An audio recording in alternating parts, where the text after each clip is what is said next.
Hi ಎಲ್ಲರೂ ನಮಸ್ಕಾರ. ಇವತ್ತಿನ ಒಂದು ವಿಡಿಯೋದಲ್ಲಿ ನಿಮ್ಮ ಜಾತಕದಲ್ಲಿ ಮಾನಸಿಕ ಆರೋಗ್ಯದ ಮೇಲೆ ಪರಿಣಾಮ ಬೀರುವಂಥ ಕೆಲವು ಗ್ರಹ ಸಂಯೋಜನೆಗಳು. ಈ ನಾನು ಹೇಳಿರುವಂಥ ಗ್ರಹ ಸಂಯೋಜನೆ ಇದ್ದರೆ 100% ನಿಮ್ಮ ಮಾನಸಿಕ ಆರೋಗ್ಯದ ಮೇಲೆ ಅದು ಖಂಡಿತವಾಗಿ ಪರಿಣಾಮ ಬೀರ್ತದೆ. ಅದು ಕೆಲವು ಗ್ರಹಗಳು ಯುತಿಯಿಂದ ಇದು ಆಗುತ್ತೆ. ಇದರಲ್ಲಿ ಮೇನ್ ಬರೋದು ಚಂದ್ರ ಅಂತ ಹೇಳಿದ್ರೆ ನಿಮ್ಮ ಮನಸ್ಸಿಗೆ ಕಾರಕ. ಈ ಚಂದ್ರನ ಜೊತೆ ಕೆಲವು ಪಾಪಗ್ರಹಗಳು ಸೇರಿದಾಗ ನಿಮ್ಮ ಮಾನಸಿಕ ಆರೋಗ್ಯದ ಮೇಲೆ ತುಂಬ ವ್ಯತಿರಿಕ್ತವಾದ ಪರಿಣಾಮ ಬೀರ್ತದೆ. ಅದು ನಿಮಗೆ ಹೊರಗಿನ ಜನರಿಗೆ ಗೊತ್ತಾಗಲ್ಲ, ಬಟ್ ನೀವು ಅದನ್ನು ಅನುಭವಿಸ್ತಾ ಇರ್ತೀರಿ. ಅದು ನೀವು ಎಂಥ ರಿಚ್ ಪರ್ಸನ್ ಆಗಿರ್ಬೋದು, ನೀವಂಥ ಸೆಲೆಬ್ರಿಟಿ ಆಗಿರ್ಬೋದು, ಅದು ಬೇರೆ ವಿಷಯ. ಬಟ್ ಇದು ನಿಮ್ಮ ಗಮನಕ್ಕೆ ಮಾತ್ರ ಬರ್ತದೆ. ನೀವು ಅದು ಇನ್ನರಲ್ಲಿ ಅನುಭವಿಸುವಂಥ ಆ ಫೀಲಿಂಗ್ ಅದು ನೀವು ಬೇರೆಯವ್ರ ಹತ್ರ ನಿಮಗೆ ಶೇರ್ ಮಾಡಲಿಕ್ಕಾಗಲ್ಲ. ಆ ಥರ ಇರ್ತದೆ. ಅದು ಯಾವ ಥರ ಅಂತ ನೋಡೋಣ. ಮಾನಸಿಕ ಆರೋಗ್ಯದ ಮೇಲೆ ಪರಿಣಾಮ ಬೀರುವಂಥ ಸಂಯೋಜನೆಗಳು. ಉದಾಹರಣೆಗೆ ಚಂದ್ರ ರಾಹು ಸಂಯೋಜನೆ ಇದ್ದರೆ, ನಿಮ್ಮ ಜಾತಕದಲ್ಲಿ ಯಾವುದೇ ಒಂದು ಮನೆಯಲ್ಲಿ ಚಂದ್ರ ಮತ್ತು ರಾಹು ಸಂಯೋಜನೆ ಇದ್ದರೆ, ಚಂದ್ರ ರಾಹು ಇದು ತುಂಬ ಕೆಟ್ಟ ಸಂಯೋಜನೆ. ಇದಕ್ಕೆ ಇದು ಗ್ರಹಣ ಯೋಗ ಅಂತ ಕರೀತಾರೆ. ಚಂದ್ರ ಮತ್ತು ರಾಹು ಇದ್ರೆ ಗ್ರಹಣ ಯೋಗ.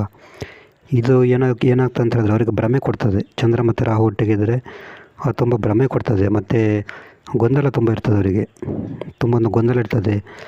ಏನೇನೇನೋ ಮಾತಾಡ್ತಾರೆ ಅವರು. ಒಂಥರ ಏನೋ ಭ್ರಮಲೋಕದಲ್ಲಿರ್ತಾರೆ ಚಂದ್ರ ರಾಹು ಇದ್ದರೆ.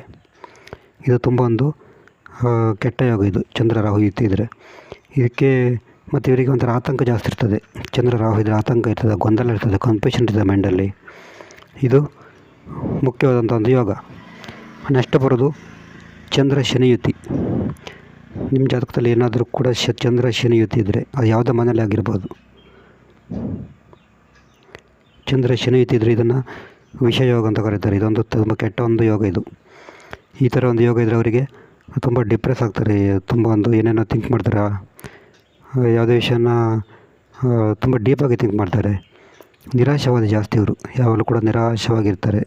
ಪಾಸಿಟಿವ್ ಆಗಿ ಮಾತಾಡೋದೇ ಇಲ್ಲ. ಅವ್ರನ್ನ ತುಂಬ ನಿರಾಶವಾಗಿ ಮಾತಾಡ್ತಾರೆ. ಮತ್ತು ಅತಿಯಾಗಿ ಗಂಭೀರತೆ. ಯಾವಾಗಲೂ ಕೂಡ ಒಂಥರ ಗಂಭೀರವಾಗಿರೋದು, ಅಗತ್ಯ ಇದ್ದರೂ ಕೂಡ ಗಂಭೀರತೆ. ಇದು ಚಂದ್ರ ಶನಿಯುತಿಯ ಲಕ್ಷಣಗಳು. ಇವರು ತುಂಬ ಡಿಪ್ರೆಸ್ ಆಗ್ತಾರೆ ಯಾವಾಗ ತುಂಬ ಜಾಸ್ತಿ. ನಂತರ ಬರೋದು ಚಂದ್ರ ಕೇತು ಯುತಿ. ನಿಮ್ಮ ಜಾತಕದಲ್ಲಿ ಎಲ್ಲಾದರೂ ಕೂಡ ಚಂದ್ರ ಕೇತು ಯುತಿ ಇದ್ದರೆ ಇದು ಕೂಡ ಒಂದು ಕೆಟ್ಟ ಯೋಗ ಅಂತ ಹೇಳ್ಬೋದು.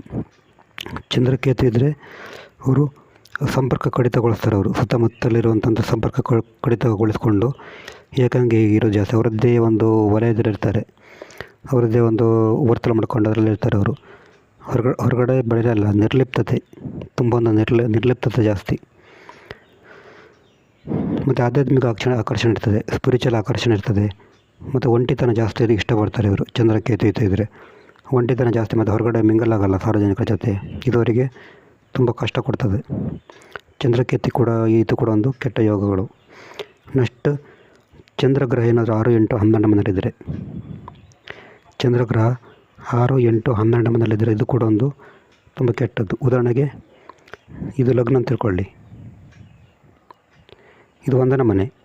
ಇಲ್ಲಿ 6ನೇ ಮನೆಯಲ್ಲಿ ಚಂದ್ರ ಇದ್ದರೆ 1, 2, 3, 4, 5, 6. 6ನೇ ಮನೆಯಲ್ಲಿ ಯಾವುದೇ ಲಗ್ನ ಆಗಿ 6ನೇ ಮನೆಯಲ್ಲಿ ಚಂದ್ರ ಇದ್ದರೂ ಕೂಡ ಅದು ನೆಗೆಟಿವ್. ಆಮೇಲೆ 8ನೇ ಮನೆಯಲ್ಲಿ ಚಂದ್ರ ಇದ್ದರೂ ಕೂಡ ಅದು ನೆಗೆಟಿವ್ ಕೊಡ್ತದೆ. ಆಮೇಲೆ 12ನೇ ಮನೆಯಲ್ಲಿ ಚಂದ್ರ ಇದ್ದರೂ ಕೂಡ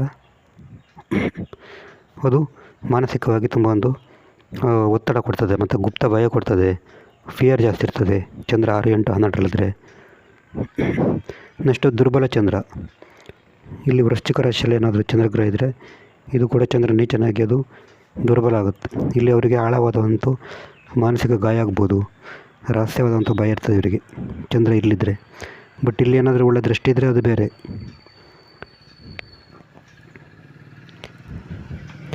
ಇದು ಚಂದ್ರನ ಕೆಲವು ನೆಗೆಟಿವ್, ನಕಾರಾತ್ಮಕ ಯೋಗಗಳು.